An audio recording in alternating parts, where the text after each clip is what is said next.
Un'azienda che riesce ad esprimere valori così importanti di generosità, di altruismo, di solidarietà, nel momento in cui nel mondo prevale l'egoismo, il soggettivismo, il disinteresse, direi che è una grande forza della nostra azienda. È fiero di loro Domenico Scibetta, direttore generale di una grande comunità, l'ULSS 6 Euganea di Padova.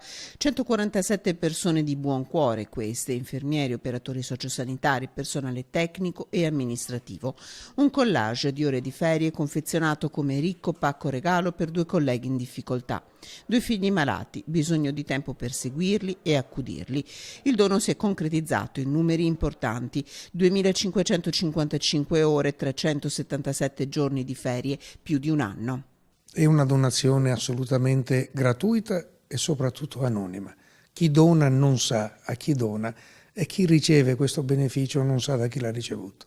Un comportamento virtuoso all'insegna della solidarietà concreta, frutto di una legge del 2015 e dell'accordo firmato con i sindacati dall'ULSS 6. La ULSS 6 Euganea è stata la prima azienda sanitaria in Italia che ha chiuso un accordo con le organizzazioni sindacali nell'ottobre dell'anno scorso e dal 1° gennaio di quest'anno si è stato reso operativo. Un comportamento che rende fiero anche il presidente del Veneto Luca Zaia. È una pratica che si sta diffondendo, è una bella notizia, soprattutto in questo periodo.